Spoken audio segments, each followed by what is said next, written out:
All right, everybody, we've got another hiring. This one's several hours old at this point. We've kind of got a backlog of coaching hires to work through here because the last couple of days the Seahawks have been pumping through them so quickly. But I like to do my due diligence. I like to actually try to look into this stuff as much as I can, see if there's anything to learn. And sometimes it's really, really hard to figure out if there is or not, but you do the best that you can with the information that you have, right? And in the case of this guy, Justin Hinds, I'm happy to report that there is at least something for us to work with here. A little bit, just a little bit. This guy does have a couple of years of relevant NFL experience. This guy has a lot of little bits of experience here and there with some smaller college football programs, and he is now our defensive line coach. So Justin Hinds becomes the new DL coach here in Seattle under Mike McDonald, under Aiden Durd. By the way, some people are telling me that it's Aiden Dirty, but I looked it up. I think it's Aiden Durd. So if somebody can say something definitive on that, I would appreciate that. But yeah, Justin Hinds becomes the new defensive line coach here in Seattle. This is a guy who worked with the Bears for the last 2 years, and then before then he would basically hop around from college program to college program. He spent some time at some small programs. He spent some time as a graduate assistant on some bigger programs like the Florida Gators, but trying to focus in on some stuff that he actually had non-trivial influence on. Here's what I was able to glean. So here's a PFT article talking about the hiring.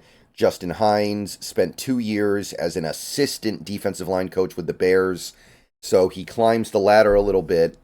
And you take a look at the Bears' defense the last 2 years. They've got some notable players on the defensive line, but mostly they're veterans. They're veteran players who have been around a while and in many cases had notable seasons from prior years, like Montez Sweat. Montez Sweat joins the Bears midseason and he comes in and he plays great.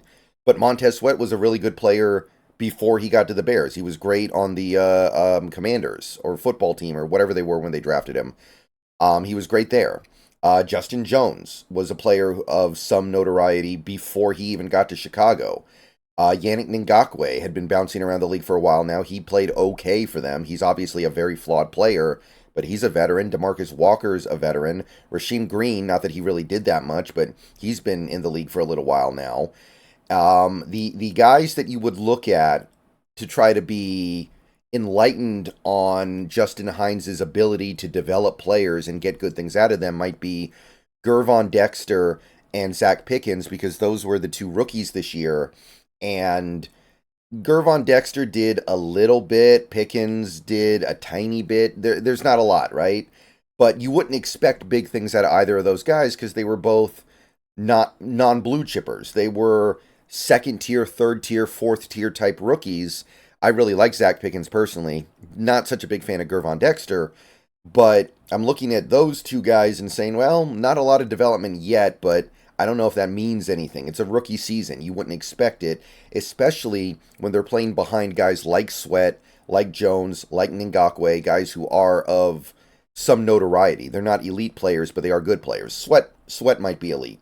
Sweat played like an elite defensive lineman when he got to Chicago, that's for sure.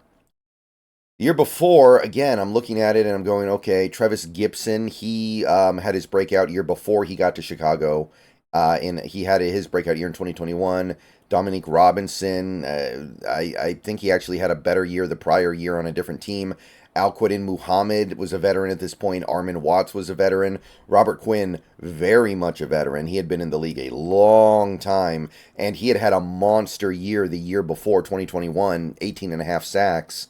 And 2022 was the year where he completely hit the wall.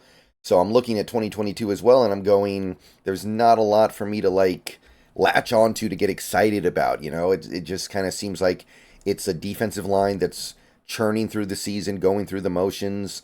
I think the Bears had barely over 20 sacks as a team in 2022. It was a terrible team, of course. Like, Well, I'm not going to sit here and pretend otherwise. Of course, it was a really, really bad Bears team, on defense at least. And I do think that I do think there's not a lot to work with here, but I'm looking at it in 2023 when he had more to work with. I'm still not so sure if there's anything super positive I can say about anything here, right? It's like, it's a bunch of guys who had either been proven good on other teams, and in some cases, by the way, didn't produce as much as they produced in previous years, or rookies who just aren't ready yet. So I went back to 2021, where he was a coach on Western Carolina. He was the defensive coordinator, so he had a pretty big responsibility on this team, but then you look at the performance of the team, and they allowed over 41 points a game. So the defense was bad. The defense was brutal. So the Catamounts definitely had a defensive problem. So I'm not seeing anything here that I'm like excited about. The year before that, Justin Hinds was the defensive line coach on Central Michigan. So this is definitely one of his smaller school stops. He had a couple of those. I think he even had a stop at a community college way back in the mid 2010s. Again, there's not a lot to say here. The defense was below average. One thing that I could call out if I'm really trying to find something would be this was the year that Troy Hairston, one of the defensive linemen on Central Michigan, I think they're the Chippewas, won Defensive Player of the Year for the, what is it, the MAC-12? The MAC? Hold on, let me check here. Yeah, the MAC, the MAC. So that's good, but this was only a 6-game season. This was the COVID year. So he didn't really have to do anything overwhelming over a long period of time to get it. He played 6 games, which that's all there was this year. So I don't know how excited we are about that, but that's about the most exciting thing that I can find.